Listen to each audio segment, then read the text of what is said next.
Hey everybody, welcome to Conflict Radio. Today is August 16th, 2021, and as promised, we've got Creepy Little Book with us, Pete from Creepy Little Book, or as sometimes I call Creepy Little Pete. He is here in the house. Now, Creepy Little Book is an alternative educating channel highlighting hidden histories, NWO theories, end times prophecy, UFOs, and occult forces. I'm trying to get this picture up here. There we go. He creates content presented without bias and researched with due deference. He doesn't resort to the formula of using the recycled images and the dramatic music that we've been conditioned to expect when discussing these subjects. His approach is very different, but he firmly believes that these types of issues can stand on their own when treated with impartiality. His commitment is to deliver consistent, quality, original content about the most fascinating topics in the world, and to do so in a succinct, articulate manner, free from prejudgments or sensationalism. He's Pete, and it's Creepy Little Book. Pete, how you doing, man? I am excellent, man. It's good to talk to you again. Thank you so much for having me here tonight. It's always a pleasure. Oh, man, it's always a great show when we get you on. Thank you, Jack D. Whiskey, for the super chat. Spartan O Negative had one earlier in the crew. I guess in the chat here before the show even started, Jack D. Whiskey with a super sticker. I guess that's a super sticker, I think. I don't really get many of these.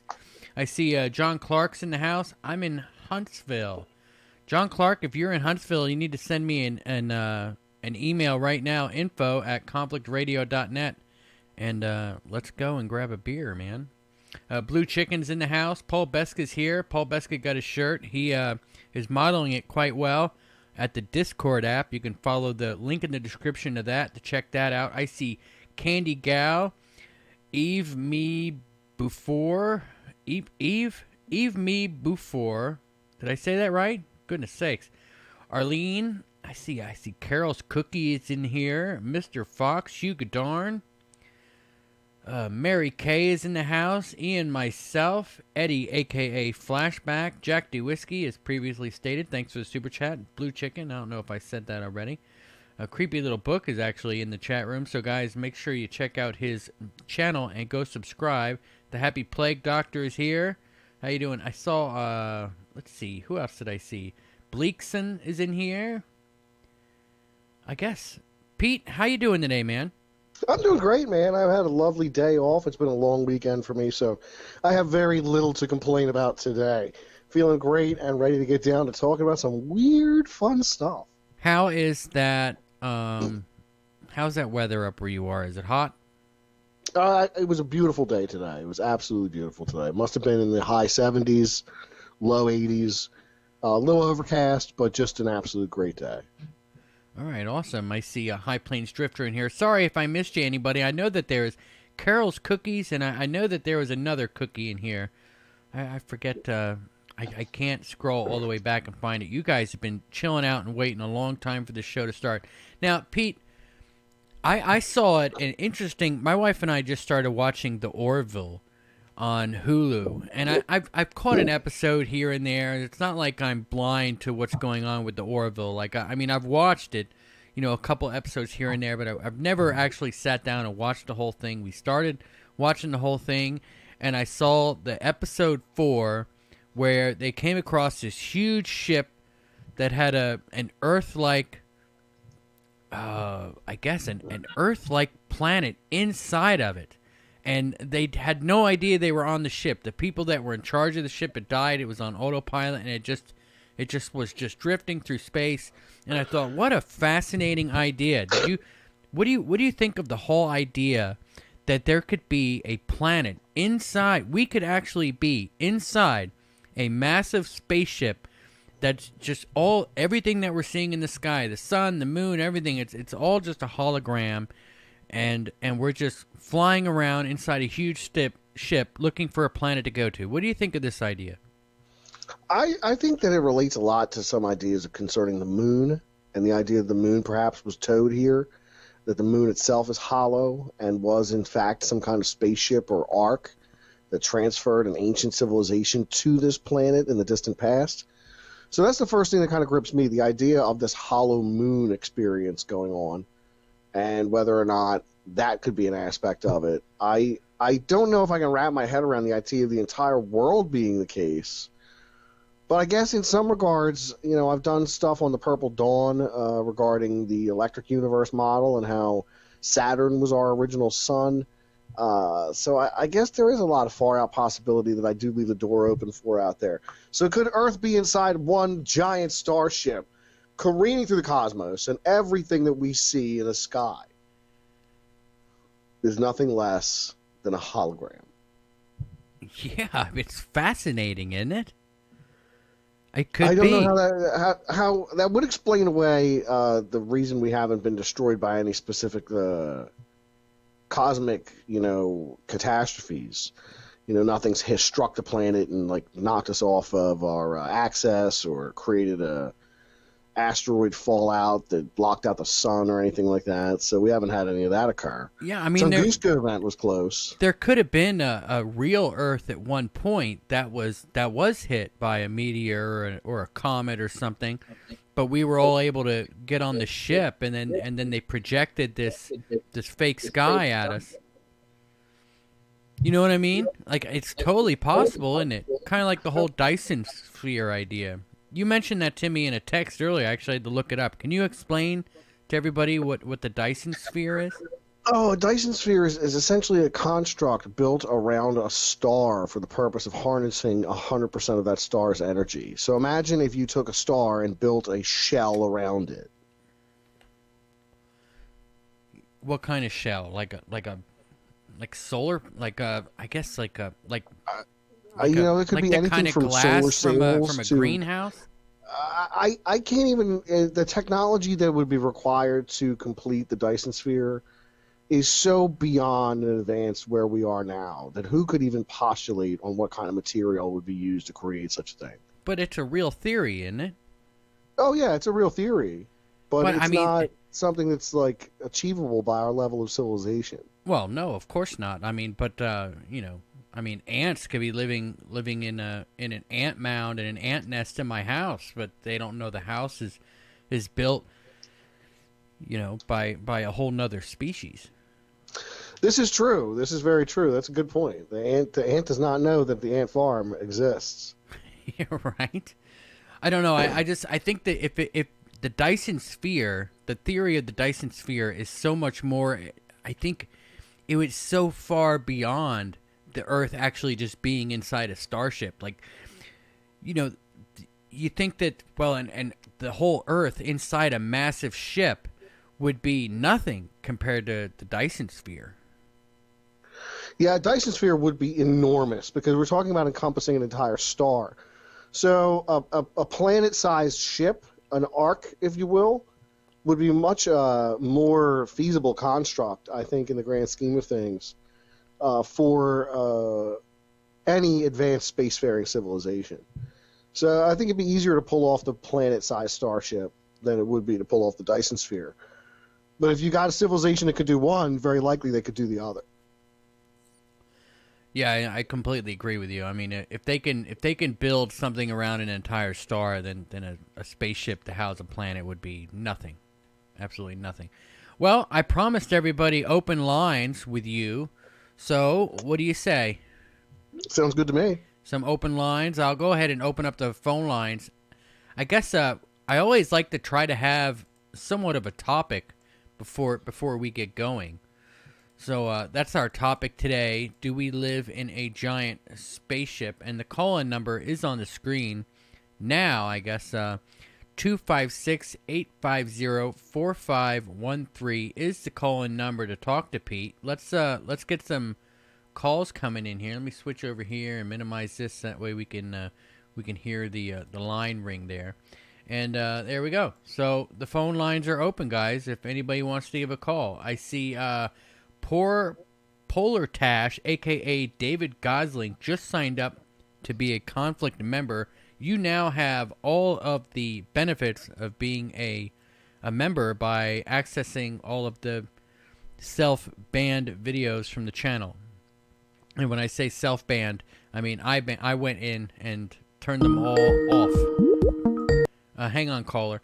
So that if you can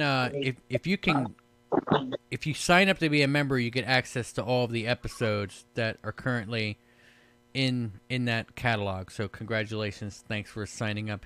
Welcome to Conflict Radio. You're on the air. How you doing? Who's this? Where are you calling from? Oh, well, I guess they hung up. No, we lost him. No. Maybe they got nervous. They're like, what the heck? All right. So let's talk about it a little more. If we are on a giant spaceship, what are some of the tells? Well, I think somebody in the chat had mentioned this a little bit ago. I forget who it was at the point, but they mentioned Voyager, the spacecraft. What if Voyager hit a wall? What if something like that occurred, where our deepest exploration tools fail us because of some kind of barrier? This would lead me to believe that possibly we are contained in some kind of shell. What if this shell is enormous? What if it's bigger than just a planet? You mean like what if the whole solar system is in a ship? What if the whole solar system itself? Well, I mean, if you think about it, there's such a thing as infinite smallness, right? I mean, there could be aliens out there that are, technically 100 feet tall. There could be, without a doubt. Literal giants, a land of the giants, if you will. Totally creepy. And, another thing that comes to mind is the booms that we hear all around the Earth, right? Like these booms. Maybe it's somebody knocking. The strange sky sounds. Yeah. They could be coming from the other side of the shell. Yeah. Darius Munchausen with the super chat. Thank you so much. We can't, Paul. We can't prank call people on the show. Candy Gale says it makes you wonder how small we are. The phone line's open, guys. If anybody wants to call, just I guess what did I not hit the right button there? There we go. So go ahead and try again. Carol's Cookies, thanks so much. She's saying hi. I guess, man, you've got a ton of your people in here. I don't even know who my people are anymore. Well, I'm so glad to see so many folks show up. I do appreciate it. It's nice to be able to appear during the week and during a reasonable hour. Generally I'm confined to the late night hours of 1 a.m. and 11 p.m. Respectively. During the week and on the weekends. A lot of people call this the crossover episode. And I just find that hilarious. Like here we are, we're doing a crossover episode. Like we're in the same family of podcasting, I guess, right? And this is our crossover show. Oh, absolutely. Yeah. Mr. Fox says I watch both. And there's a lot of people that do. A lot of people. And Carius says, oh, pizza guest, nice. And Jesse Longoria says Jesse's in the house. All right. So another thing that I think of when I think about whether or not we're in a huge spaceship is the reports of the grid in the sky. Have you ever noticed that? I mean, I haven't noticed it personally, seeing like some kind of grid in the sky, but people do report this, don't they? Well, I think of the work of Crow 777. He's another YouTuber on here. He caught that lunar wave video. That was very strange. Lunar wave? That to me would be the closest thing I would consider to be revealing a grid in the sky if there was, in fact, no moon and it was some kind of artificial projection. It's just amazing stuff, like the whole grid idea. It's just, this whole simulation thing. And even Elon Musk says, that the chances of us actually living in the real reality are so slim. It's not even funny. Caller, you're on the air. How you doing? Hello. Can you hear me? Yeah, I can hear you. What's your name? Where are you calling from? I'm calling from Rhode Island. Pete, can you hear me? Oh, I can hear you. How you doing? Pete, it's me, Manta Ray. Manta Ray! What's up, Manta Ray? Good to talk to you. We speak at long last, sir. It is good to hear your voice, Manta Ray. Thank you for calling in. What's on your mind? There's really just two things I wanted to say, pretty much.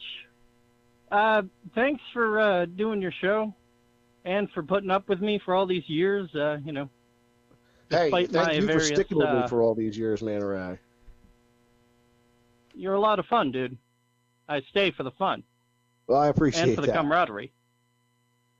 Well, thank you for everything. Secondly, I know you have the Necronomicon by Simon. Do you have the other book that he wrote, the biography of that? I do not. I have heard of it. I think I may have even seen it in a bookstore at one point, but I did not pick it up. I see. Okay.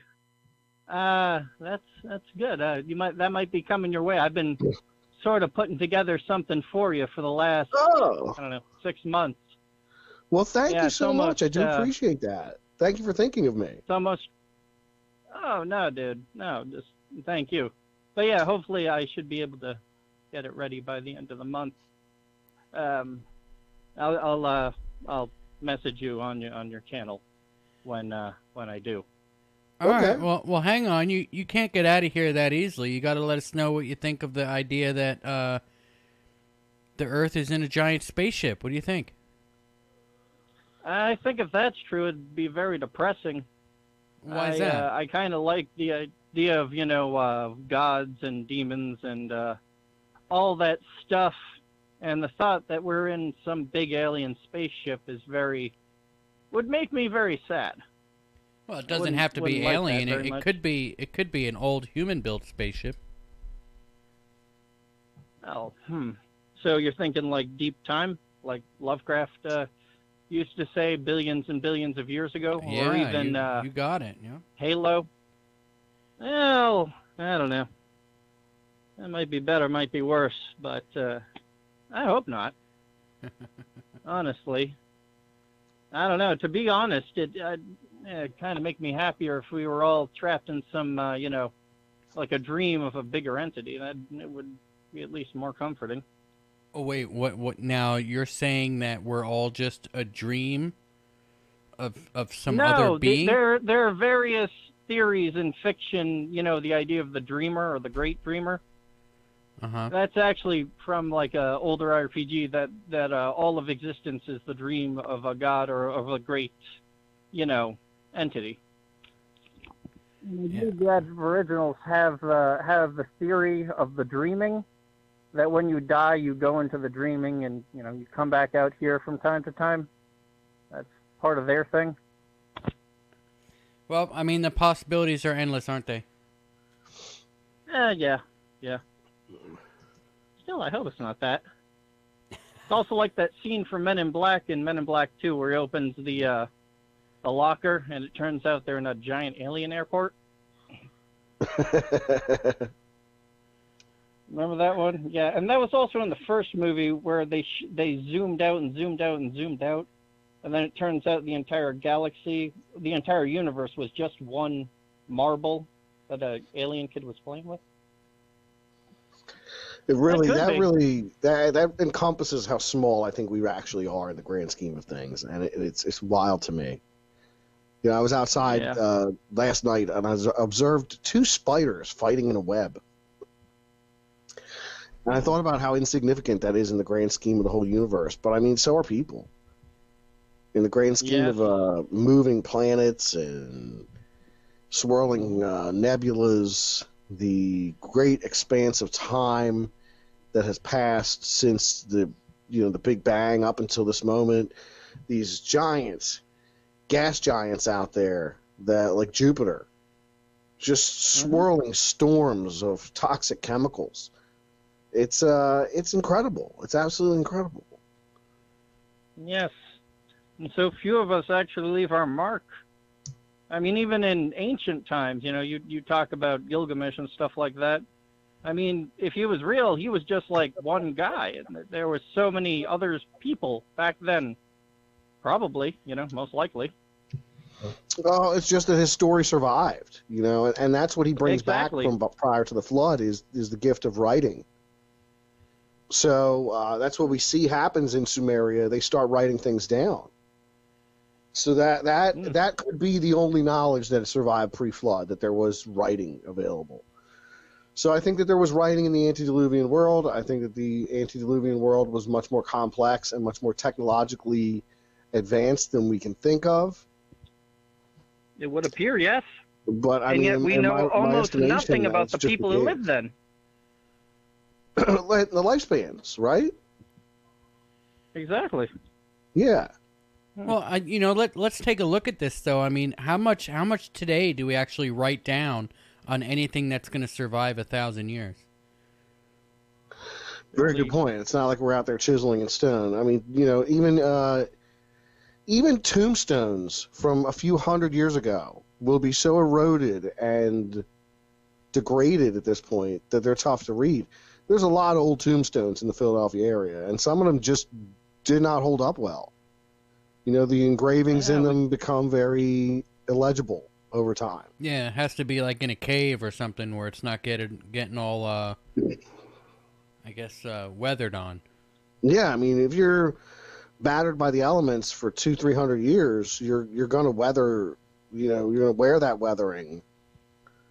Even stone. It's sad to say, but it might be that the only thing that survives, if they're, let's just say right now, everything goes kaput, and there's no humans on the earth, or very few, for the next 1,000 years. The only thing that might last from this time period is the Georgia Guidestones. Well, Hoover Dam would still be there chugging along for a while. That would still be there. You still have great monuments, the war memorials. like modern monuments that exist, like Hoover Dam, like Rushmore. Yeah, that's true. The Vietnam Memorial probably still be there. Yeah, the Vietnam Memorial, that's another one. Yeah. You would have these monuments that would attest to a time before. Boy, that'd be interesting, wouldn't it? Whether or not, come back, how much history was damaged in the process of us. Like, was there a great forgetting of who we were and our past? Does so much time go by that these things lose their meaning? Or does a place like the Georgia Guidestones actually help restart civilization at some point? Well, we hope not, because that, if could you imagine if a society was reborn later and decided to go off of everything the Georgia Guidestones said? It would probably just be fragments. I mean, consider that between the age of the Roman Empire and then the Dark Ages, we have lots of bit from that, but, a lot of it is also just fragments that were unearthed, during the, 15th, 16th, 18th century. Yeah. People forgot in between those two time periods that wasn't it like 1,000 years? The Dark Ages, or 500 years, I think. Am I misremembering that? Well, the Dark Ages are an interesting time, and I think there's a bit of a misunderstanding about how dark the Dark Ages actually were. I mean, they were, of course, the end of the Roman Empire, the falling apart of it. But out of the ashes of the Dark Ages comes the Vatican control of the planet, which kind of galvanized an entire continent for 1,600 years. Yes. Well, to an extent. Didn't besides the Vatican for a while, wasn't it all just city-states? It was city-states, and the Vatican was itself a city-state. The Papal States had existed up until World War II, I believe. Before they were all completely done away with. But, the idea of this shared religion on the continent, despite the wars between, France and the British and Spain. Spain, or the principalities that would become Germany, and, these conflicts that existed, they were unified at least in one faith. And I think that helped to bring civilization forward, personally. There was really no room for conflicting faith at all allowed at the time. Well, there was. It just wasn't our civilization. it was the Eastern civilizations. Right, the Eastern civilizations, of course, and the uncontacted people of the New World. At that point would have had their own, indigenous belief systems. The First Nations peoples of Canada, and of course the indigenous peoples of North America, South America. And I think that all ties back to Atlantis and the ideas of mother culture that existed in the great and ancient past. Where did the Olmecs come from? Who did they make contact with? How much of the Aztec and Mayan civilizations are influenced by civilizations that came before them?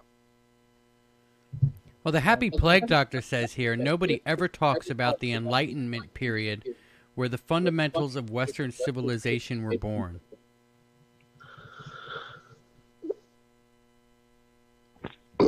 What would the Enlightenment period be? I think it's like the 17th, 19th century or 18th century. Isn't that where it started? I don't really know. Yeah, from the late 17th century to the end of the Napoleonic Wars in 1815, the Enlightenment, the Age of Reason. Yeah. Yes. All right, man, I'm going to let you go and open up the lines for somebody else. Okay, thank you for talking with me, and Pete, it was great to finally speak with you. Oh, Take care, good to dude, talk to you, and man. see you tonight, most likely. You have a great night. Thank you for calling in. Thanks. It was great talking to you. Thank you. All right, man. Have a good night. All right, guys. So the phone line is open. If anybody wants to give a call, the line is back open again. There was I see Ian myself. Thank you so much for the super chat. I must have missed it somewhere along the way here. Somebody posted. I had it highlighted, but then I had to comment because I was getting an echo sound, and that's gone now. But I forget who posted it, so credit to whoever it was. If we are in a simulated... how you doing, caller? Hang on just a second, okay? If we are in a simulated... If we are in a simulation, that would ultimately suggest that there is actually a creator, right? You can't argue with the fact that there's a creator at that point, right? Or right. Is that just? Is that just not true? I mean, we can create a simulation. I guess then we are the creator. Yeah, so there has to be a creator, but it doesn't mean that there's a creator for the creator, right? Like, we create things every day, but it doesn't necessarily prove that there's a creator, right? Well, I'm going to take it back as far as I can. I'm going to take it back as far as I possibly can. And we talked about the Age of Enlightenment. Before the Enlightenment, of course, we had the Renaissance. And during the Renaissance, the ideas that were contrary to the age of Christendom began to emerge. Occultism, the esoteric tradition, influenced by much later works of philosophy like the Neoplatonists and the Gnostics and the Hermetic corpus, or the Corpus Hermeticum. So they developed this idea called the Prisca Theologia, that in all religions there is this thread of truth. And if you start yanking on these threads of truth and follow the thread back as far as you can possibly go to the earliest point in time, you will find the truest religion, the truest emanation of God appearing before man. And I find this in monotheistic religion, at least, in Zoroastrianism. Zoroastrianism is very, very old. And essentially, you got Zoroaster, who makes contact with an Amesha Spensa, a guardian angel of some kind, while he's bathing, doing a ritual purification bath in a river. And this creature explains to him this monotheistic, uncreated creator. And I think that's what we're talking about, an uncreated creator here, when it comes down to your question. Yeah, it's fascinating, really. It always reminds me of that Rick and Morty episode where they keep going into the battery, and the people in the battery start making another battery, and it's just on and on and on. All right, caller, you're on the air. Welcome to Conflict Radio. What's your name? Where are you calling from? Hi, I'm Calvin from Philadelphia. I wanted to get back to the subject of kind of galaxy-sized spaceships and Dyson spheres. And I don't think they're either that far-fetched or, frankly, that difficult or far off. But what we've not mastered is self-replicating construction technology. If you had a machine that can sort of 3D print in space parts of this spaceship, if you set it to work for the first month or two, just self-replicating, and it's doubling every day or two, like bacteria, you can do the maths, 1, 2, 4, 8. Within a couple of weeks, within a couple of months, you have trillions of these things potentially able to just harvest a planet and just do what you want with the material. I mean that's true, Pete. What do you think about that? Reminds me of the idea of like nanotechnology and self-replicating machines, essentially. So what happens when these things get out of control? I mean, you have this gray goose scenario where eventually they use up the resources of an entire world, and you've just got an ocean of nanobots left. Caller? Yeah, I mean, that's pretty much the same idea, just on a larger scale. I was just looking up here, like by day 60, you have literally trillions of those machines, and you could harvest the whole of Jupiter within the space of an hour or two at that point and throw a Dyson sphere around the sun. And that's 2 months after you've discovered technology. I mean, think about that. It could go from solar system to solar system, just sucking up all of the resources in that solar system to make more of itself. Such a thing could already exist. It's fascinating. Well, and you have to take into account the idea is that there's a significantly advanced civilization out there, something that has the ability to traverse the stars, which is essentially traveling through space and time. Whatever kind of propulsion is manifest in these craft that we see, and we associate the lights in the sky with the mythology that goes along with it. So that's what I'm going to do here for the time being. Whatever causes them to move through space and time the way they do is incredible. It defies logic. So that makes one wonder, are they flesh and blood creatures that come from another world in these lighted craft that we see in the sky? Or is there something more to them? If they were sufficiently advanced, I think that they would be sufficiently advanced in robotics as well. And the idea of self-replicating machines used for the purpose of maybe terraforming worlds to making them more climate friendly to the extraterrestrials' needs. I don't know. It is a pretty deep subject to dwell on. It's a fascinating subject to dwell on. It really is. Really, you could lose your mind in thinking about stuff like this for hours. That there's some craft out there just going from solar system to solar system, just eating up planets to recreate itself. It's fascinating. Yeah, it's a really good one. Do you think we would have any notice that there's one headed our way? If there was such I don't know. I think that's the kind of thing that just kind of. I mean, it's not like it takes over a planet. It's not like we can go out there and look at solar systems and be like, oh, well, this one just got eaten up. Or do we? Man, maybe who knows what happened to Mars in the past? Yeah. Well, what do you think happened to Mars?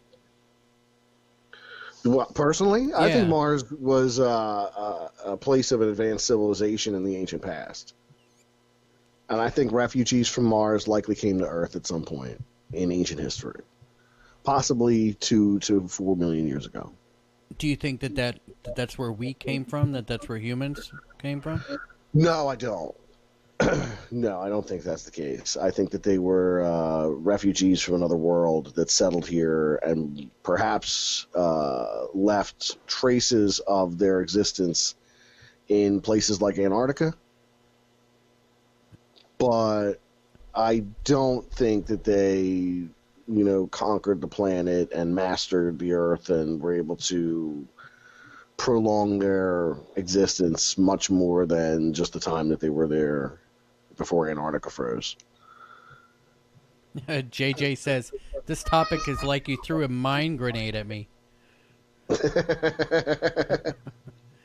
All right. You got anything else, caller? Not particularly, but I agree in the comments that it's a scary thought. Yeah, it I'd definitely say is. if you run the numbers, if you have a self-replicating machine and it doubles itself in day one, you've got 2, then you've got 4, then you've got 8, and within 60 days, if it's replication every day like bacteria, you have a quadrillion of them within 60 days, and you can pretty quickly put together a galaxy-sized machine with that kind of technology or construction capability.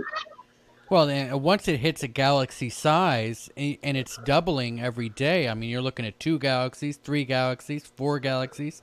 Like, where does it stop, right? And it only has to happen once. Once it's happened, it's out there permanently. Yeah, that's the truth. Yeah, I think if we're going to encounter anything in space, it's going to be robotic in nature. I think the first thing we're going to encounter is going to be robotic in nature. It's going to be some kind of advanced drone. And whether or not the classic gray alien is one of these kind of advanced androids is kind of a question I have. Are these things flesh and blood, or are they robotic? Is it some kind of suit? Is it another organism? Or is it something from the far-flung future thrown into the past with a drone on board to do the examinations of scientific data relevant to their future in our past? Or it's possibly not that far in the future. It's maybe 50 years and we really screw up. Maybe. Yeah, Maybe. You know, you got that whole John Teeter story, and he was traveling through time in the 2030s. But I think these things are far, far advanced, far from the future, to the point where they don't even look like people anymore. Yeah, you know, I just don't think that even in the year 2030 we're going to have the technology to time travel. Yeah, I don't think we'll have the technology to time travel in the 2030s. I mean, because it's not just you're just not traveling through time. You have to travel through space to where the Earth would be at that point. You know, the whole solar system is moving, and not just the Earth and the sun. You know, the sun's evolving something, right? Oh, no, that's a great point. The entire solar system is moving. Everything is spinning around a supermassive black hole. So the sky that the dinosaurs would have seen is very different from the sky that we look up upon, because the galaxy was in a different place when they were alive. Yeah, it's crazy stuff. All right, caller, I'm gonna let you go and open up the line. All right. Thanks. Bye. All right, man. Thanks for calling in. All right. Well, you know, he made some fascinating points. I see Oh, here yeah, absolutely. the wizard Gren said holographic Earth inside a holodeck inside a spaceship. So, I mean, there's no telling, right?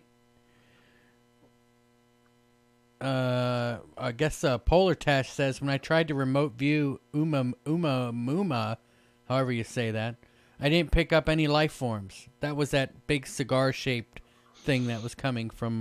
Yeah, the old Oumuamua. Muamua. Yeah, that was the scout ship that came zipping through our solar system at high velocities to who knows what purpose and where from it came. All I know is that it made a sharp, strange turn on its way out. Yeah, Mount Phillips says, what about the Philadelphia experiment? Now, I would imagine if they...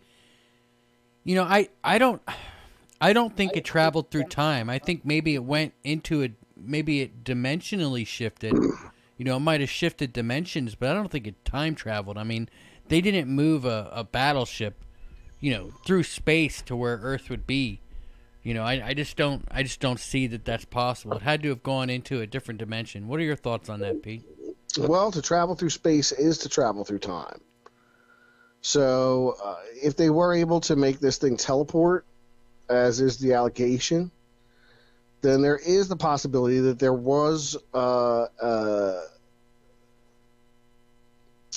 moment in time when the ship existed in hyperspace, and this is when what was it? Duncan Cameron and Al Bielek claimed to have jumped off the boat, or was that Stuart Swerdlow? I always confuse these guys up. But you know, Al Bielek, Duncan Cameron, Stuart Swerdlow, you know, the whole Montauk group. And how they had to go back into the past to stop the Philadelphia experiment while it was stuck in hyperspace to like get Back to the Future and close the Montauk, project down. It's all really far out and distorted history.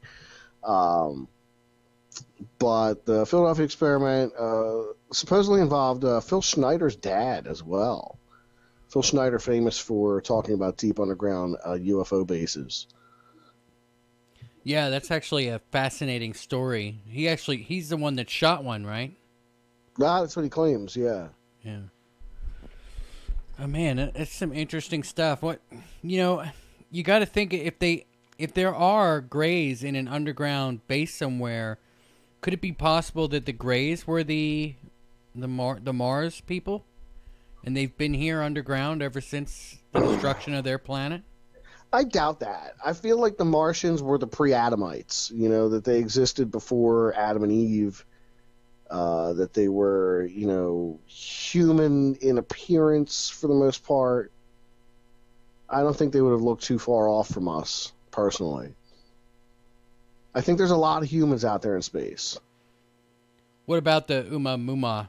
Do you think that was a probe from another race, or do you think it was just a it could have been derelict. It could have been a derelict spacecraft that just came zipping through here without any kind of control. It could have just been floating through space from wherever it came from, floating away to wherever it goes. But, if it was piloted, if there was something intelligent behind it, then, I would definitely say it was some kind of scout ship.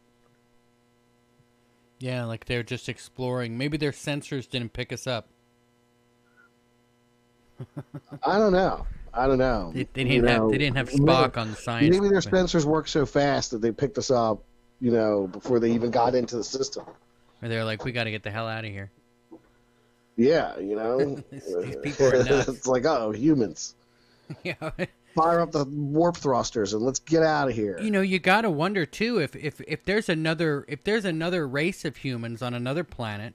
Say, another. I mean, there could be other humans, right? I mean, not Earthlings, but humans, human beings on other planets that have gotten more technically advanced, that are out there causing trouble or whatnot. You think they'd come across us and be like, boy, we got to get away from them. We don't want them to get any of our technology. Those people are nuts. They'll go to war with everybody. Yeah. All right, guys. The phone line is open if anybody wants to call. Thanks very much, Jack D. Whiskey. The number is 256-850-4513. You can also reach me on Skype. Just look for Conflict Radio, and you can send me a message on Skype that way and call that way. Jack D. Whiskey wants to know, could the Anunnaki have anything to do with it? Anunnaki could have a lot to do with everything, from down to the genetic manipulation of the human race in the ancient past to create the Igigi, to the point that human revolt chased them off the planet. So, or you could look at them as they were originally viewed by the ancient Babylonian, Akkadian, and Sumerian people as these kind of judges of humans' fate.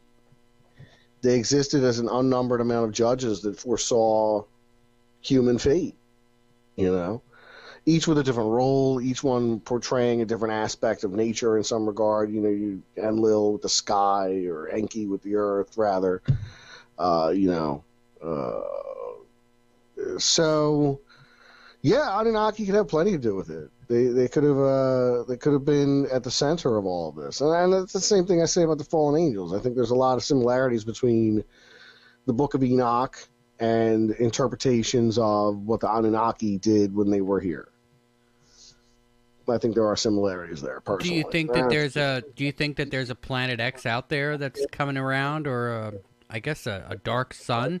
I think it's perpetually 2 weeks away from hitting us. Yes, 2 weeks away. Always 2 weeks away. Okay. We're starting to... Nibiru is always 2 weeks away, folks. And the reason you can't see it in the sky is, I'm not sure, but Nibiru is coming. Now, I like the idea that there is an Anunnaki homeworld, that they did come from another planet, that perhaps the most advanced technology they had was very sophisticated rocket technology. So maybe, let's say they were 100 to 150 years more advanced as far as space travel goes than we are. But this occurred thousands of years ago. Now, do you think that there was some kind of, I guess, nuclear catastrophe on Mars that could have edited our DNA? Could be. Was there an ancient war on Mars? I don't know. I don't know if the evidence bears that out, but there could be reason to assume that something happened to the planet that I think was drastic, and I think that the survivors of it found refuge on the Earth. But who knows if that's the only place they went? Yeah, we could have been a genetics experiment by the Martians, right? Like, could have been. How you doing, caller? Welcome to Conflict Radio. You're on the air. What's your name? Where are you calling from? Hello, hello. It says your mic is muted. The caller? Hello? There we go. I think you're working on it. Hello, hello. Hi, I'm Mary. How you doing? What was your name again? It's Mary. Mary, how you doing? Where are you calling from? I'm calling from Calgary, Canada. All right, awesome. How you doing, Mary? What's going on? It's Mary Kay. Oh, Mary Kay. Hey there, Mary Kay. Good to see you. Thank you for calling in tonight. And I wanted to say hi to Jack D. Whiskey, who dared me. Good old Jack D. Whiskey. Well, I'm glad that Jack D. Whiskey dared you, and I'm so glad you called in.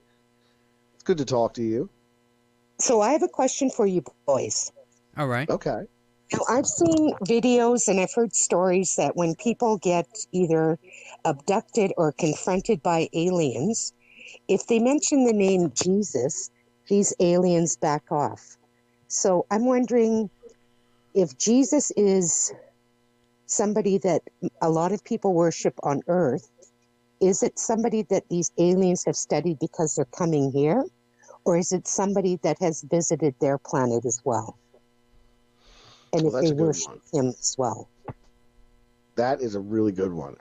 If you take into account some of the stuff like Valiant Thor and Frank Strangeness's book, Stranger at the Pentagon, where he speaks to the idea of this Venusian alien who also happened to be a Christian like the rest of his planet. Right. It does speak to the idea that Christianity does exist on other worlds. And that wouldn't be the first time that Christianity would be associated with Venusians. There is, of course, in the Ashtar Galactic Command, which is made up of aliens from all over the universe, the character of Jesus Sananda, who's one of these ascended masters of theosophy, but also a character that exists in the UFO mythology. So it's not a foreign idea to think that, hey, was Jesus known to the aliens because the aliens study Earth? Or is Jesus known to the aliens because Jesus is known out there in space? This gives me two reasons to wonder. If there were extraterrestrials, they may not be fallen like human beings are. You know, there was a garden in Eden. Perhaps there was a garden on another planet where people didn't eat the apple. You know what I mean? So if they never ate the apple, maybe that's why they have the ability to travel through space, because, you know, they advanced at an incredible rate, regardless of the fact that they were, you know, humanoid. They still would have a glorified state of being because they were not fallen the way man was. So, but that was supposedly the tree of knowledge, right? Like, if that was the tree of knowledge and they didn't eat the apple, then how would they have been smart enough to get into space? I think it's all a matter of time. Maybe it was the tree of no knowledge. You know, I think it's only a matter of time. I think that, you know, given enough time on another world, an unfallen species would have advanced considerably.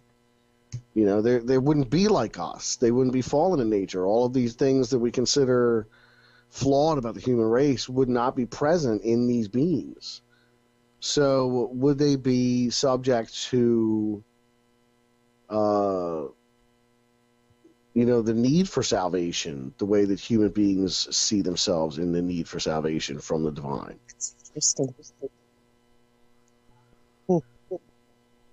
But Well, it could be that they're demons. And in a lot of cases, I think that there are similarities between demonic possession and UFO close encounters, where people are claiming abductions. I think there's some similarities between these two types of phenomenon that could lead one to believe that in some of these encounters, it's aliens in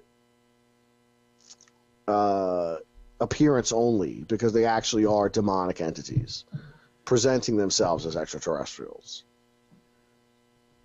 Yeah. That would be the only explanation for why the name Jesus would scare them off, because they'd be demons and they'd be subject to that. Yeah, but that's if they're what just I think, physical too. aliens, flesh and blood creatures from another world, I don't see that having much bearing or effect on them. But if the Greys are biological, I guess robotic AI, like some people suggest, I mean, they would have had to have been programmed to be scared by the name Jesus, right? I guess so. But then again, if they're fallen angels, they probably wouldn't be synthetic anyway. This is true, unless they were incorporating synthetic technologies into their bodies at some point to prolong their days. But that's really, I mean, we're talking about cyborg angels from, beyond time now. Cyborg angels from beyond time. Boy, that's a title to the show. I'm going to write that There down. we go. Yeah. I'm serious. I'm writing that one down. That's our next show, Pete. Okay. We'll have to put it down. Cyborg angels from beyond time. But hey, you never know if these extraterrestrial, extra celestial beings, rather, could incorporate technology into themselves because they had the knowledge. They were teaching the forbidden arts of technology to humankind in the Book of Enoch. That was part of why they were in so much trouble with heaven. Mary is still there? Oh yeah, I'm still here. You got anything else? Yeah, why haven't we heard stories of the same thing happening when the name of Mohammed is evoked? Or perhaps if somebody like what was his name? I'm a bit nervous. Valiant Thor? Do you think somebody visited one of the other faiths, like Iran or somewhere in the Middle East, and was somebody who believed in Islam?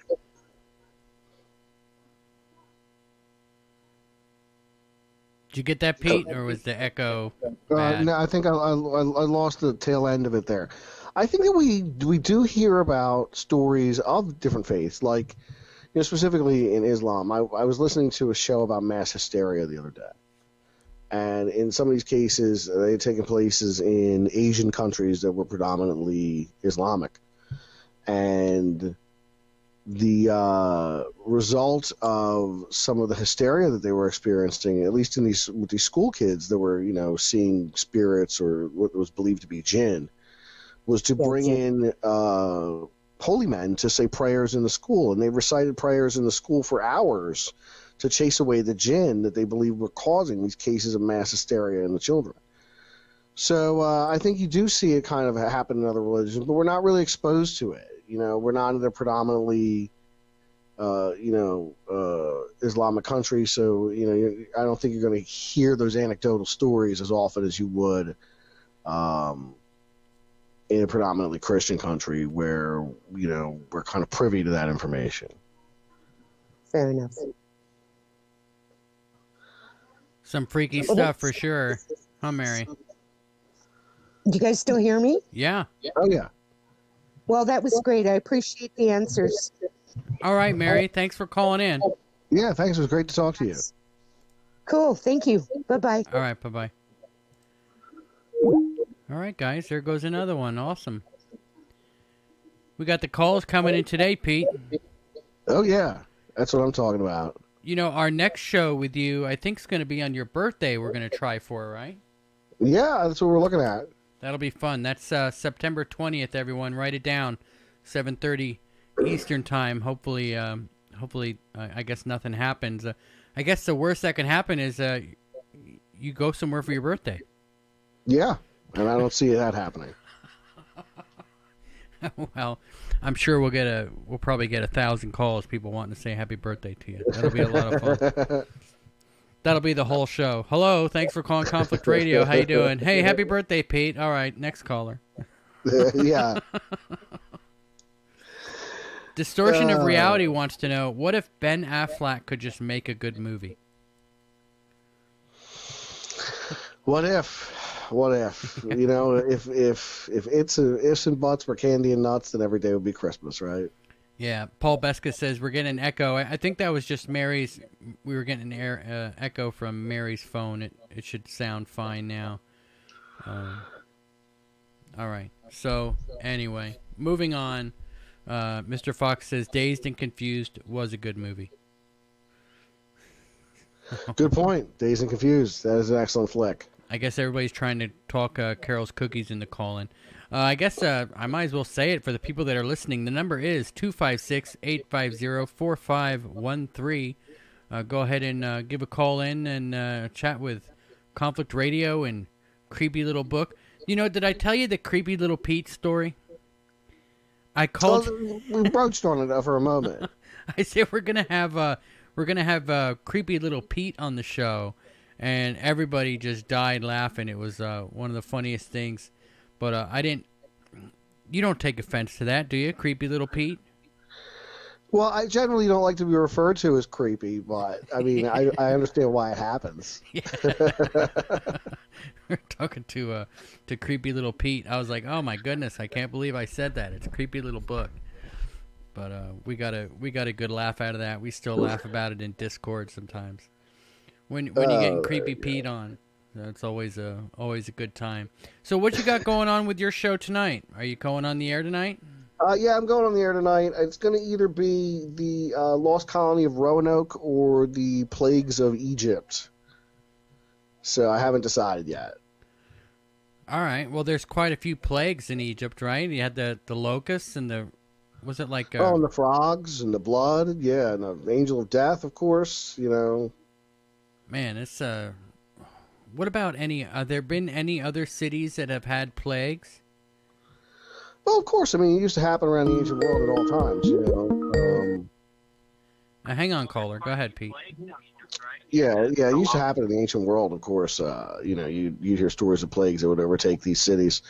It just, it happened. It happens now in the modern world. Yeah, it certainly does. All right, thanks for calling. You are on the air. This is Conflict Radio. What's your name? Where are you calling from? Carol's Cookies.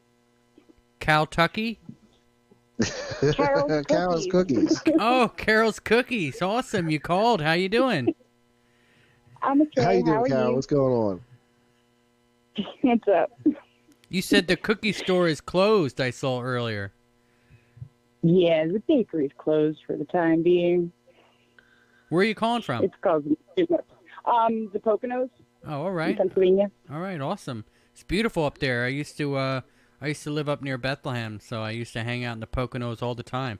Dingman's Falls is where it is, right? Yeah, it's pretty nice up here. Yeah, I used to go there on dodge the bears. Yeah, I used to go there to Dingman Falls on class trips when I was a kid. Yeah, it's real pretty up here. It's a lot of tourists, which I could do without, but it's okay. Yeah, it's beautiful. So what's going on? What do you want to talk about? Jackie Whiskey's got a gun to my head. Jackie Whiskey's daring everybody to call in tonight. Yeah, it's his turn next. It is his turn, isn't it? It is. You gonna take the dare, Jack? So what do you think, Carol? Do you think that we could be aboard a massive spaceship just floating through space and everything else that we see outside of the Earth's atmosphere is an illusion? No. No? I don't like the space alien stuff. That's not me. But, sure. All right, well, what's your Maybe. favorite subject? I like the ghosts. The ghosts? Creepy. Yeah, the haunted stuff. I like that stuff. Hey, let me ask you this, Pete. Have you heard of the Soul Collector? The Soul Collector on the moon?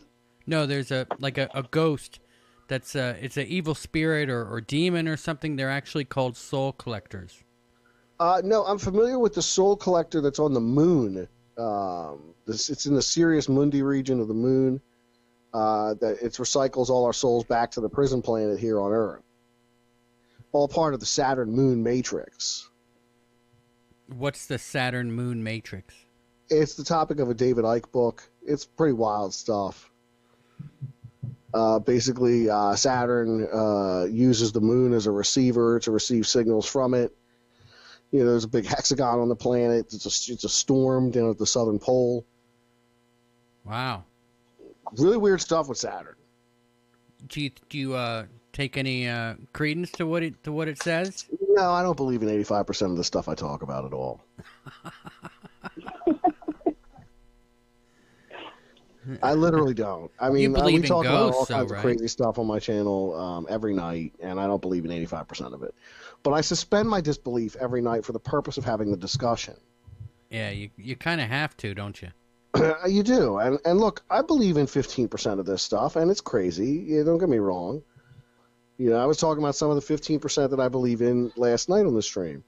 But you know, it is what it is. You deal with some weird stuff, and you know, it's hard to accept some of it as possibly being real because it's so far out, or it's grounded in such folklore that there's, you know, obviously no truth to it. But for the sake of the discussion, you know, we were able to suspend our disbelief.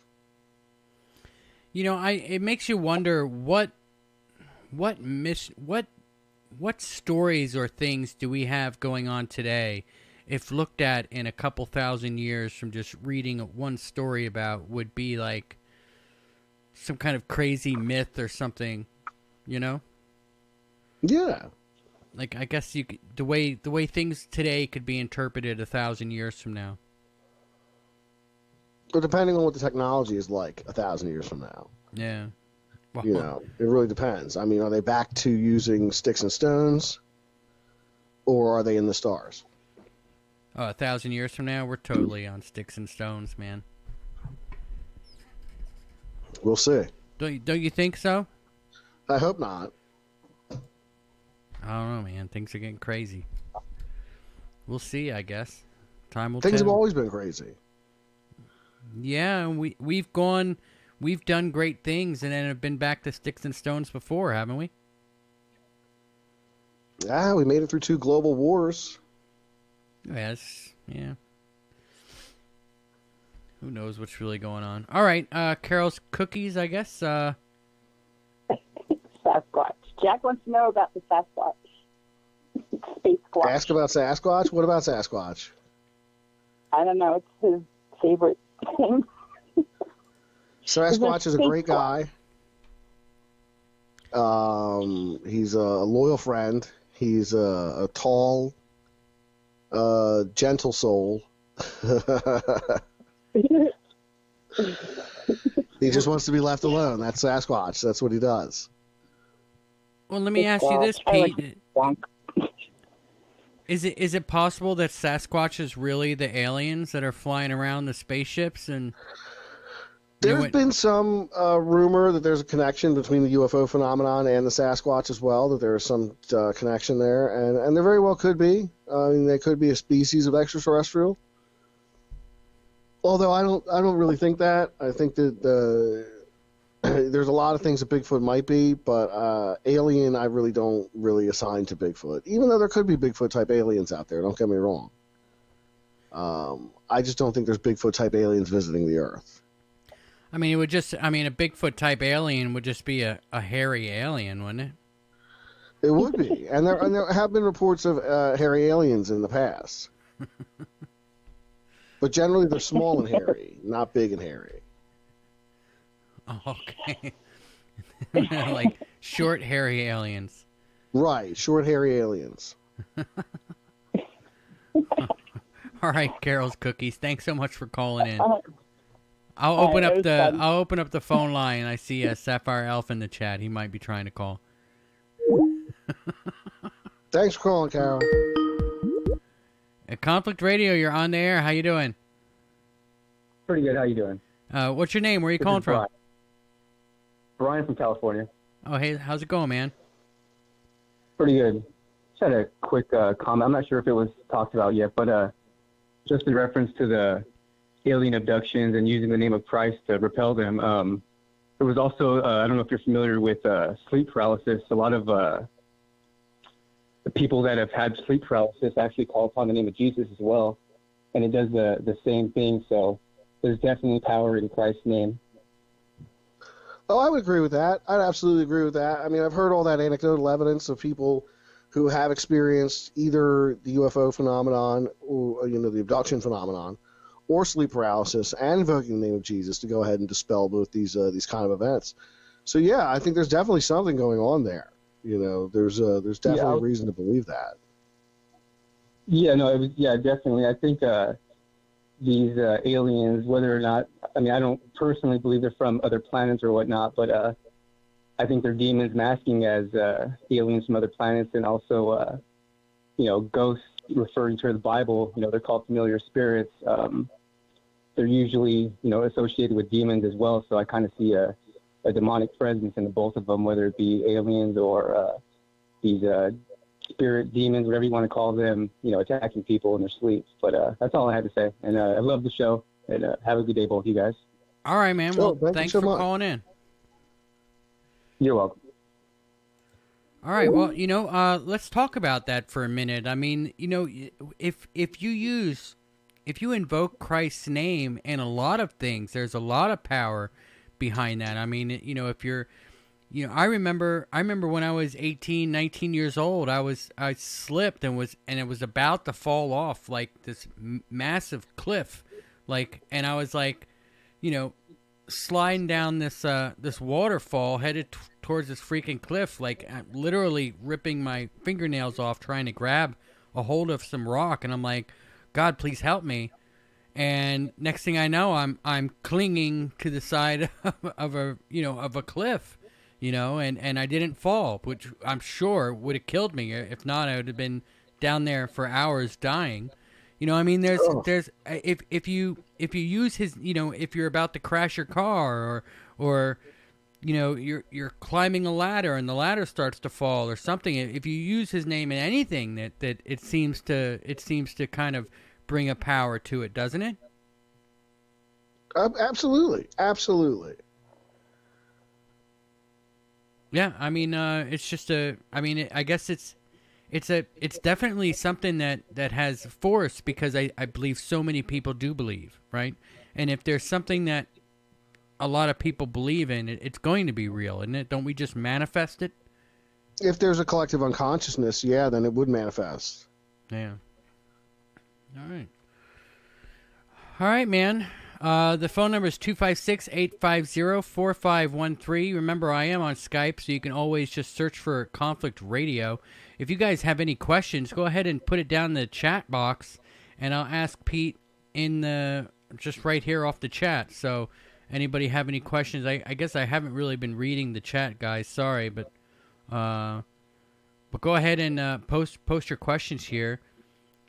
Pete, let's talk about Roanoke for a minute. If you're thinking of doing a show on Roanoke, what do you think happened? Yeah. What do you think happened to those people? Who knows? I mean, there's a mysterious word carved in the tree, Croatoan, and who knows what that means? Could it have been, as suggested by some, the reason for their disappearance? Yeah. So it's a mystery. It is a great historical mystery. What happened at Roanoke? What happened to those poor people? Hasn't there been like some Indian tribe that come out through and said what happened? There's been claims, there's been speculation, but there's been no definitive proof. Well, we don't even really know where the colony was, do we? Oh, it's preserved. It's still preserved. You can visit it to this day. All right. I was watching somewhere that that might not have been the real one. Maybe not. That they preserved something, but they're not sure if that was even the real one or not. All right. And Hugo Darn wants to know, has Pete done a show about the Book of Thoth? I've got a whole playlist of Thoth on my channel. Thoth is a personal favorite character of mine. So, of course, I've done the Divine Pymander of Hermes Trismegistus. I've done videos explaining just the correlation between Thoth Hermes and how they've come to be amalgamated into one. I did specifically the one about the Book of Thoth being found by a prince who then was subject to misfortune the entire time he possessed it. So, again, sought to seek the removal of the book from his life because its profound magic was just too much for one person to bear. So, yeah, check out the Thoth playlist on my channel. Yeah, that seems really interesting. I guess we just got a call and disconnected themselves. So Mr. Fox wants to know about the Georgia Guidestones. You know, I mean, we talked about it a little bit earlier, and Paul Beska wants to talk about reptilians, I suppose. Are you still there, Pete, or did I lose you? No, I'm still here. All right, I'm not sure what that noise was. Anyway, do you think that... All right, here we go. Let's try it again. Caller, you're on the air. How you doing? Yeah, I was just calling in. You were talking about the original Jamestown settlers and the Croatoan. Yeah, all right. Can you tell us your name? Where are you calling from? This is Ian myself. Oh, hey, how you doing, I'm Ian? out of Kansas. How you doing, Ian? Myself. Hey, first time calling in. Yeah, man. Always great to talk to you guys. I just got jealous of a Sapphire Elf doing it. He's called me a couple times in one show, I think. Or was that Happy? Yes. Yes. That's where he got kicked off for a little while. He got grounded, if you remember. Yeah, I do. I do remember.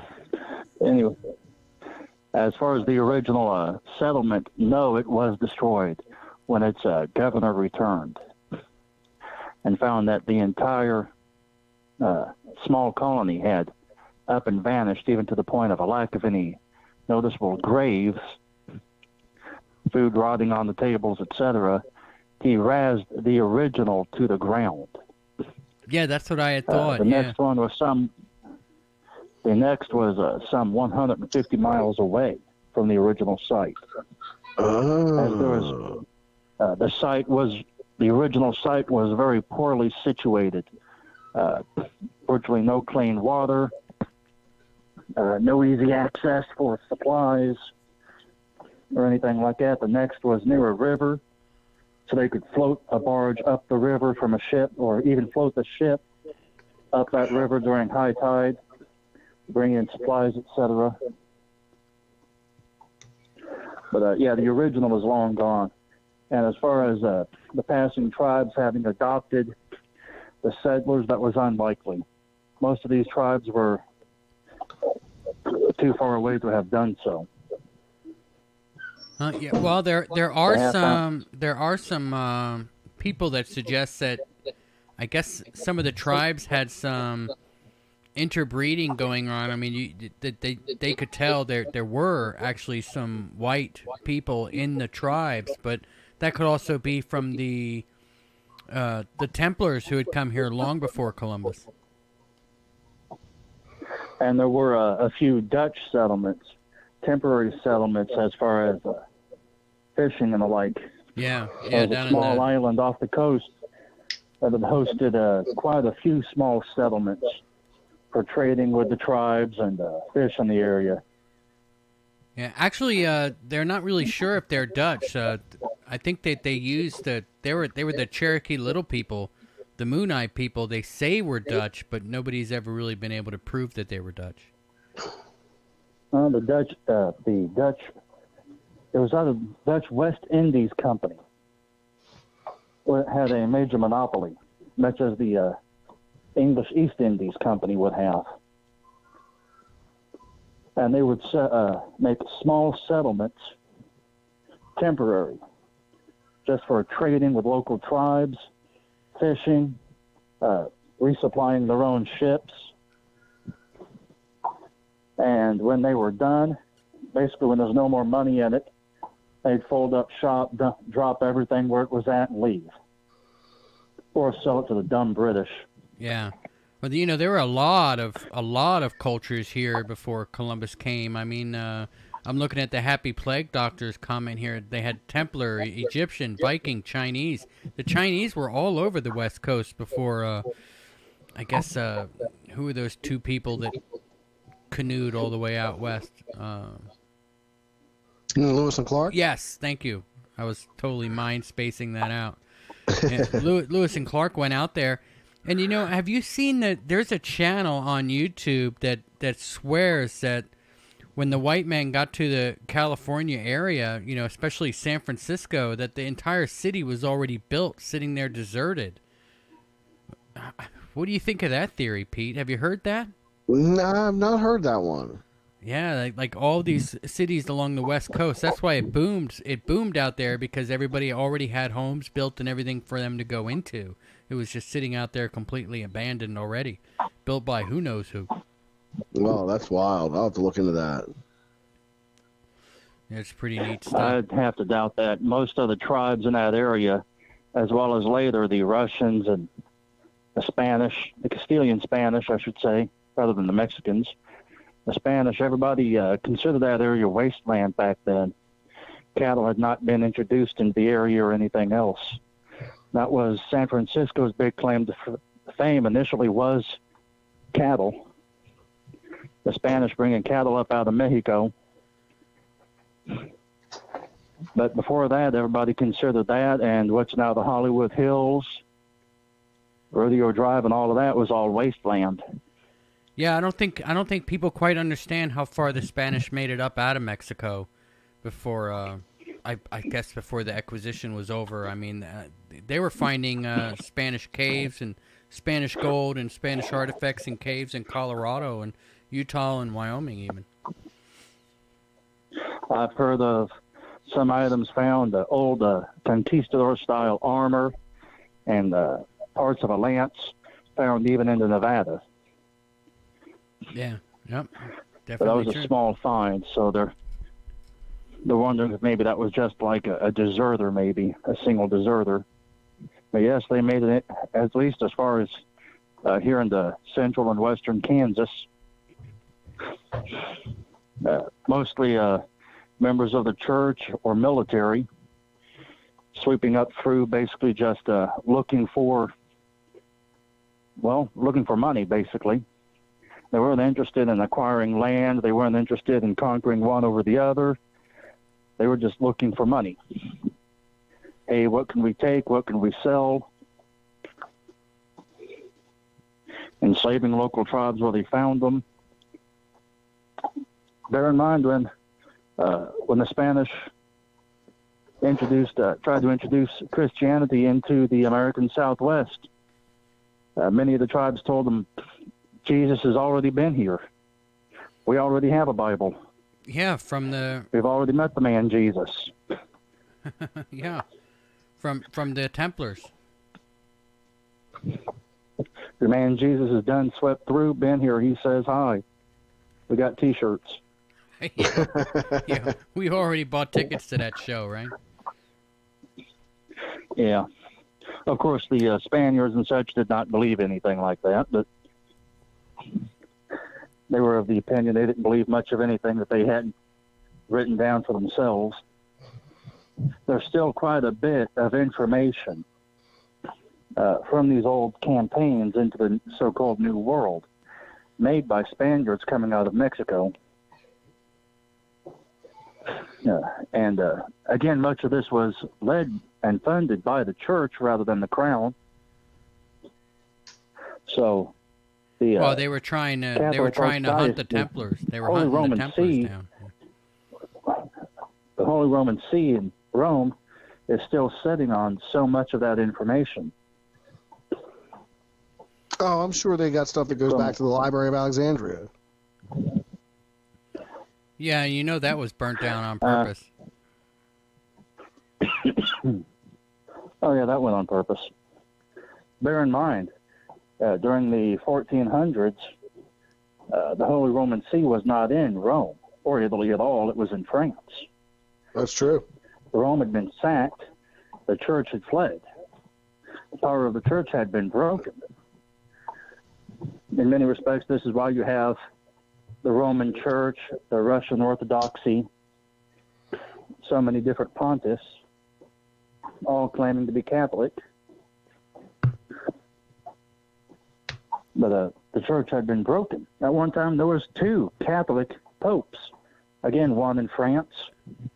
Well, we have 2 right now, don't we? The Holy Order. We technically have 2 right now. Good point. I mean, we do. I mean, you're a pope for life. And one dude, who was it, Benedict? He resigned. Yeah, Benedict resigned. Yeah, and the other guy took over. So there's technically 2 right now. So, and that's true. I mean, a lot of people say that. All right, man. I'm gonna let you go. Yep, I'm getting off here. I'm done. All right, man. Thanks for calling in. Later. Thanks for calling in. All right.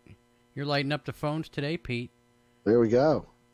Sapphire Elf says, I've heard the Spanish wrote about a rock softening fluid the Mesoamericans used to build those megalithic structures.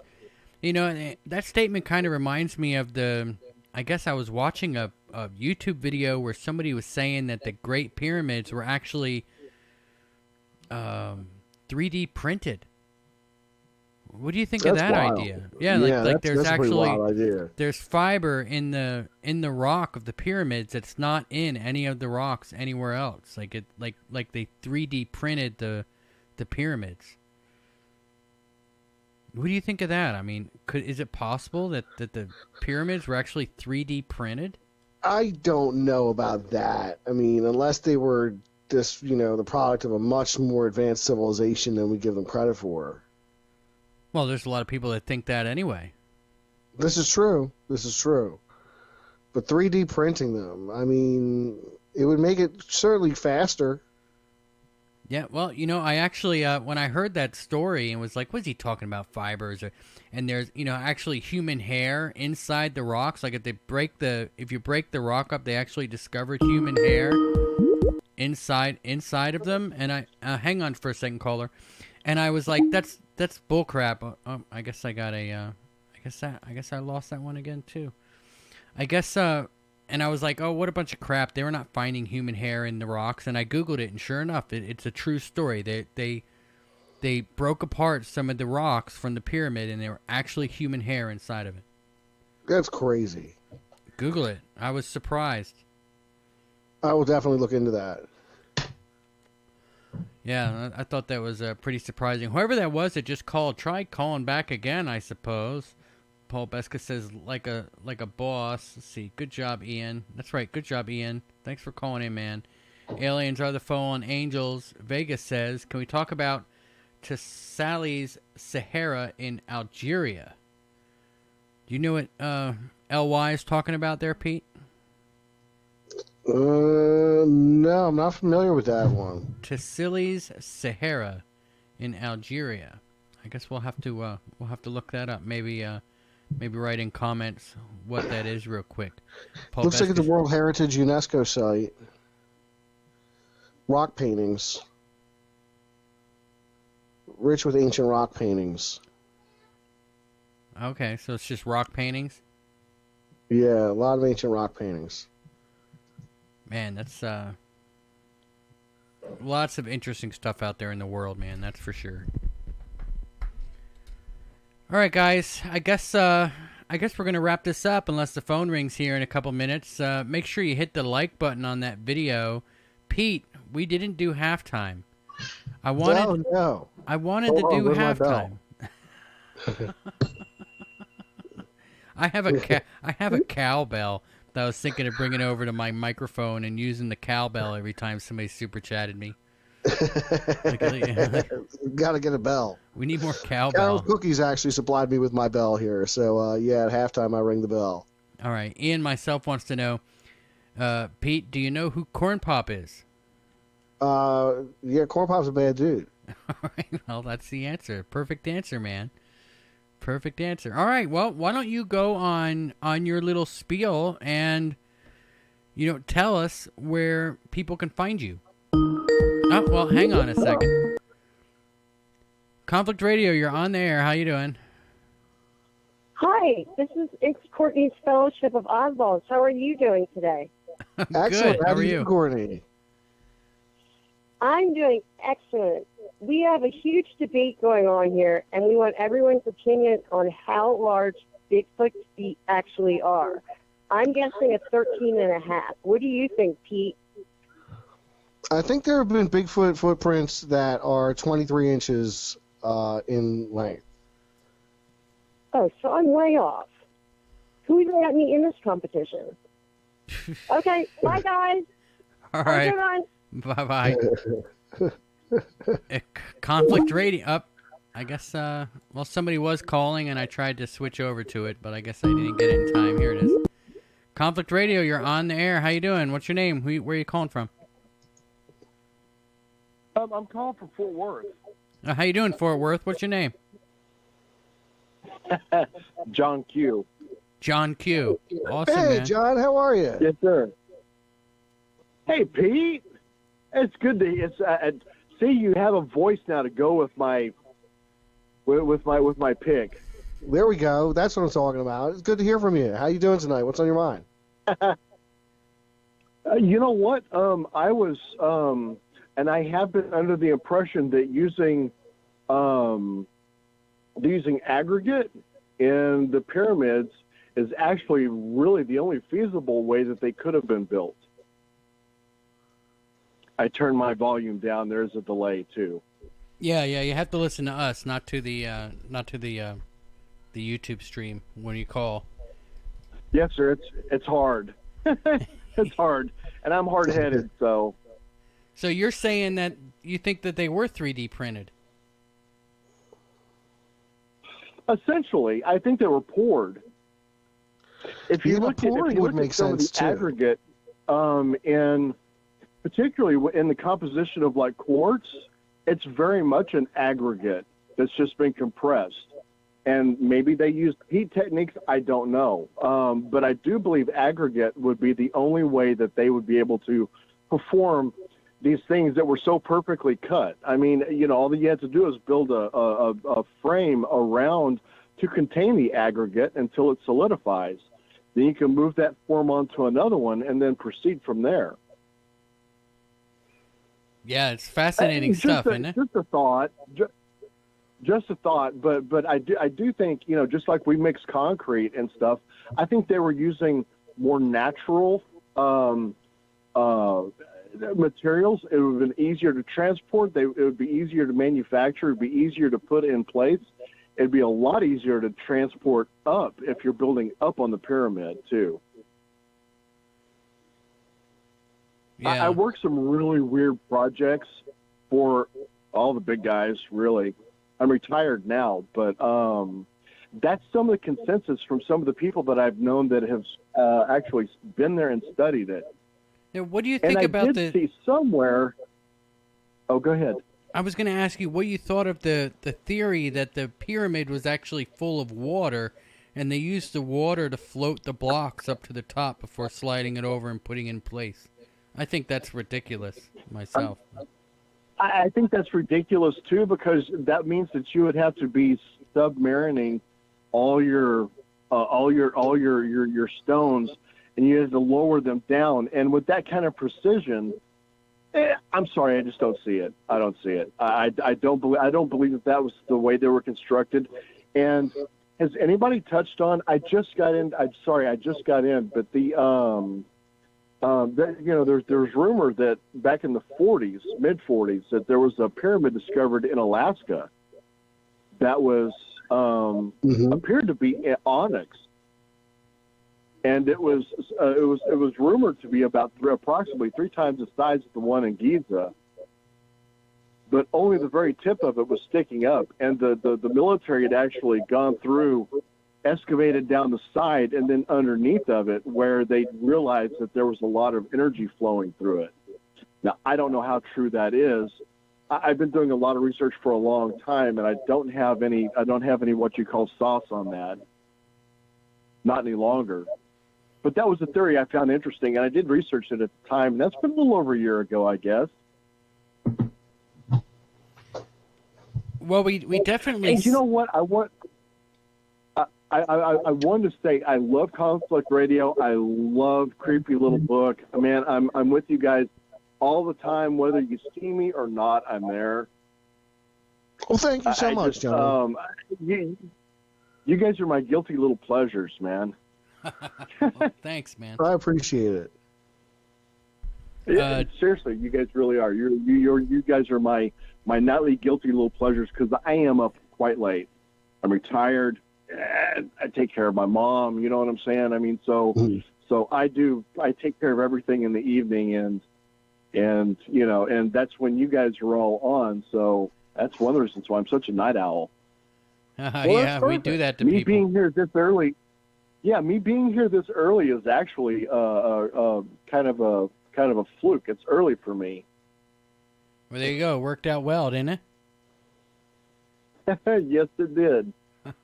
I'm so glad I got into, and I know you guys are at the end of the stream, so I won't keep you guys. But I just wanted to throw my 2 cents on what I've studied about the pyramids and some things that I've heard that aggregate actually was being used and formed, and when it solidifies, it very much takes the form of the materials that it's been molded out of, if that's to be believed.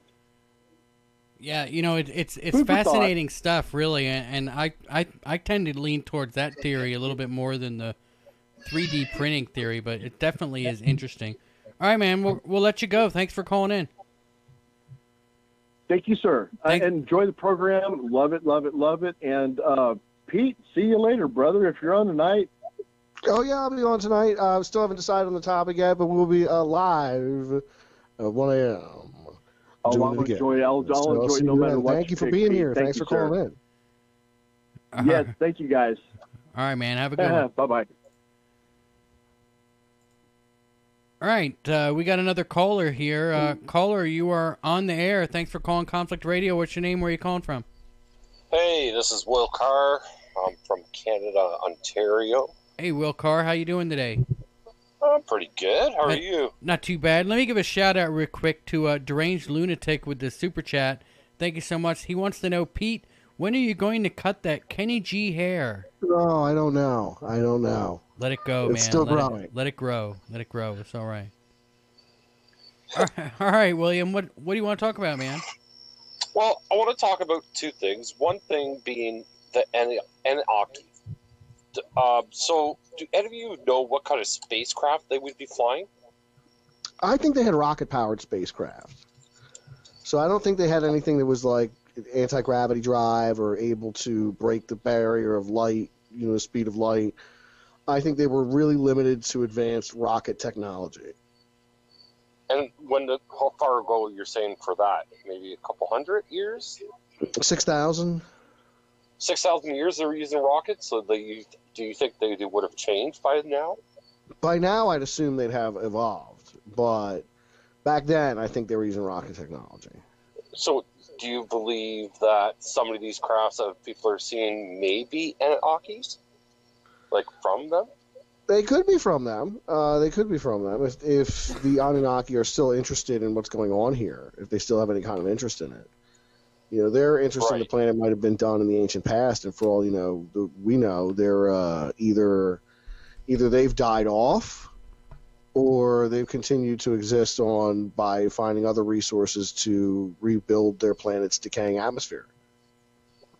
Well, there you go. Huh. Okay, so for my next question about Bigfoot. Now, I've been on GoofOn, and I mentioned this to him, and he thought it was really interesting. Mm-hmm. Now, we have spacecrafts that have landed on Earth, correct? And absolutely. We know from human history, we love zoos, right? We love different animals, different species and such, and we create these zoos for them to live their life. Who says that they don't do this on these spacecrafts? They could be just literally flying zoos, flying around. And it so happens that one of these crafts have crashed, had some species on there. And this is where we get Bigfoot. Could have been the case. Now, I mean, I leave the door open for a lot of possibilities when it comes to Bigfoot. Could Bigfoot be an elemental creature of some kind? Could Bigfoot be an ultra-terrestrial who originates from this planet but is not human in any way? Perhaps he's got the ability to phase in and out of our reality into like the realm of the Fae folk, if we're going to talk about him in that regard. Is Bigfoot a kind of... If Bigfoot was seen in Norway 400 years ago, would they have just called him a troll? You know what I mean? Right. Is there precedent for these wild men throughout history? There definitely is in the heraldry of Europe throughout the medieval era. You see lots of depictions of wild men on heraldry. And whether or not these wild men have anything to do with wild men myths that come out of North America or not, I don't know. Was there perhaps a European Bigfoot at some point in time that is part of a collective memory of these feral people that inspire the wild men myth? I don't know. Or is it something indigenous to Asia that came over the land bridge into North America? And that's why we see them from another planet, and the aliens just abducted one planet and caught a couple species, kind of like they do here, keep them on their spaceship and come and crash, right? Malfunction of the engine, whatever, what have you, crashes on Earth, and then but Bigfoot is in a cage. He survives. He goes out, and how long does it take for a invasive species to take over an area? Right, Bigfoot would have no issues. That's a good point. Big creature, so it might originate from another world entirely. Right, and it just so happens that they've been abducted, right, and they don't know where, and they had to make a home for themselves because, they kind of got stranded here because they're not really, they're just kind of like, excuse me, like an oddball. And we have several species like that on Earth. They're just odd. They're just, they almost don't fit, Right. Right. And so what a better explanation than saying, well, then maybe possibly it came from a spacecraft that happened to pass by and crashed. Because, they wouldn't just leave them here, invasive species like that. You would not, well, we wouldn't do that, but who knows what they would do. But, I'm just kind of putting it out there. That could possibly be why we have these weird species on Earth, and just because we can't, we're just like, well, they're not from this type of animal or this type of mammal, or they're their own class. Maybe that's those the ones that Well, even the ones in Australia are so different than everywhere else around the world, right? Right. And so if you can collaborate on different crash sites, and maybe you'll have some linkage there in the sense of like where the world's weird species are. Maybe they have a lot of crash sites there. Who knows, right?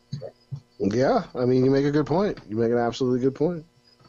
Yeah, Rich said the same thing too. So. All right, man. Yeah. All right. Thank you for letting me call in. You got it, man. Have a good one. Thank you for calling in. Yeah. Bye. All right, Pete. Somebody else was trying to get onto the show here in just a minute. You got a couple more minutes to hang out, or Sure. All right. Let me give a shout out here to Rainy Steps for the super chat. She says, or great show, guys. Thank you so much. I see Tina finally made it in here. How you doing, Tina? I know she's your mod over there at Creepy Little Book. Conflict Radio, you're on the air. How you doing? Hey, I'm doing good. How are you guys? Not too bad. What's your name? Where are you calling from? My name is Ori. I'm calling from Atlanta, Georgia. All right, Atlanta. How you doing, man? Dude, I'm doing pretty good. I just stumbled across you guys' live stream. Not too familiar, but I saw some, or listened to some interesting topics, and I wanted to see if I could share one of my own personal encounters of a UFO. Well, awesome. Yeah, go ahead. All right, so back in 2016, I was on my way moving to Washington State, and we stopped at my friend's house, or my friend's mother's house in Las Cruces, New Mexico. And it's out in the middle of the desert. Like, you had to have like a 4x4 vehicle to get out there. It was, totally in the middle of the desert. And she invited one of her friends who she grew up there with in Las Cruces. Like, she went to high school with them and stuff. And we were sitting out back on the porch, and he just started remarking about how you can often see a lot of weird things in the sky around at night.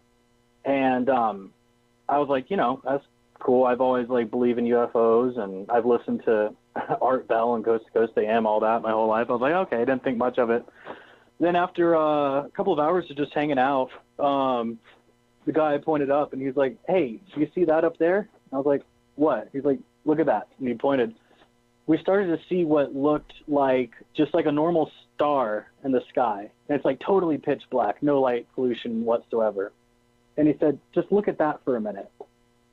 And it got a little bit brighter than the rest of the stars in the sky. And it started moving just very slowly, side to side. And you could tell it wasn't just like a couple of 100 feet in the air. It was like way, way up there. And there's no noise. There wasn't anything, completely, you know, silent. And after a couple of minutes, I saw another little light orb come out of it. And it would stand right next to it, just slightly smaller. And they would kind of move together. And then a couple of more would come out. So there's like 4 or 5 of them. And they would just move and move. And then you would see them going back into the big main orb. And it would move and let a couple more out, let a couple more out. Then they started dispersing a little bit further. And then just like stopping, going, stopping, going. And they were like, I don't know how to describe it. But I think the funniest part was when seeing that, I always like anticipated, oh, what would it be like if I ever saw a UFO encounter in person? I thought I would be like, oh my God, this is crazy. This is incredible. But for some reason, I was surprised at my lack of surprise when seeing it. And apparently the guy that we were with, the local, he says that it happens all the time. And it was really, really interesting. I never seen anything like it, and I can't describe what it was, and nobody else can describe what it was. But I thought it was really interesting. Yeah, there's some crazy things out there in the skies, that's for sure. Yeah, and I'll tell you what, I agree with you. We were talking about you're an Art Bell fan. I'm a huge Art Bell fan. And coming up, you know, as a young man, listening to Art and all these great stories, really, it was a huge inspiration for me. Yeah, Art Bell was the best. It was incredible. But that's all I have to share with that encounter. But it was pretty beautiful. Yeah, it definitely makes you think, doesn't it? Yeah, it really does. It was and it wasn't anywhere like where they didn't have like any I don't think Las Cruces, New Mexico has an airport. There's no military bases around or anything. That's all up toward, I think that's way like northern and central New Mexico. This was not, but I think 12 miles from the Mexico border where I was at in Las Cruces. So pretty small town. Yeah, it certainly is. All right, man. Well, thanks for calling in. Yeah, thanks for the story. Absolutely. Thank you for sharing. Yeah. All right, man. Have a good day, all right? All right. All right, Pete. What do you think, man? Should you try it? Yeah, why not? All right, let's wrap it up, guys. It's an interesting show tonight. I'll just go ahead and turn off that line number. Pete, why don't you give us your end of show? Right, let me give you the rundown. Let me give you the 2-minute elevator pitch. You got it.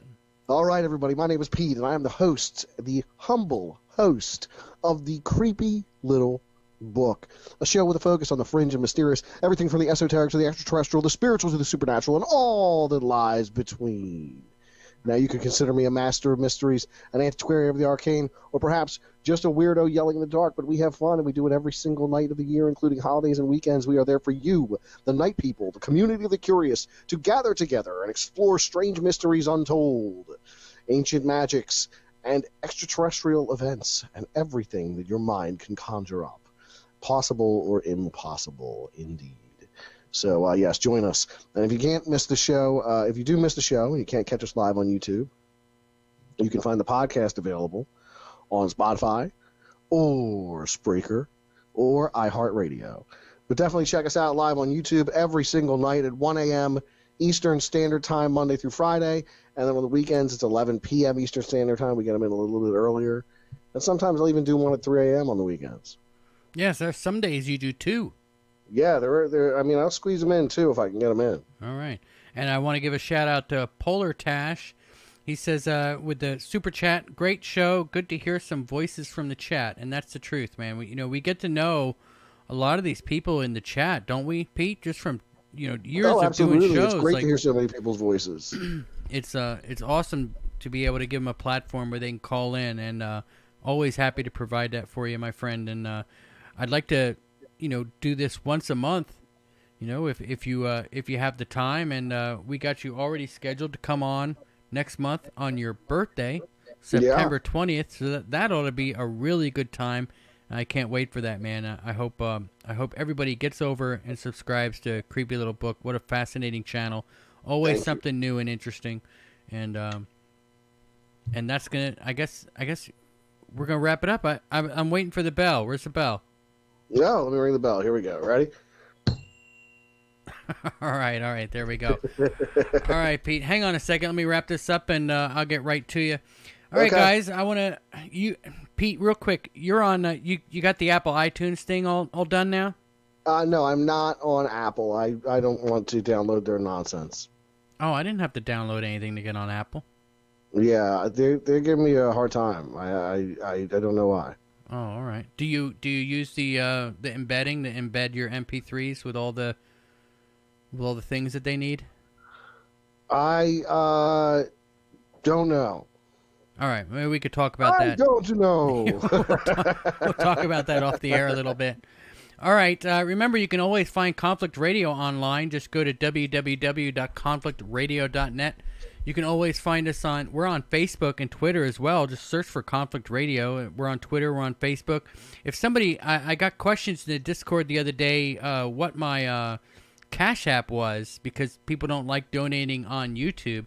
If you want to donate to the show and use a Cash App, just search for Conflict Radio on Cash App. That's all one word on Cash App. You can find Conflict Radio that way as well. And that's always a great way, because a lot of people don't like doing the whole YouTube thing because they don't want to give YouTube any money. So that's fine. You can give it all to me on the Cash App. That's fine.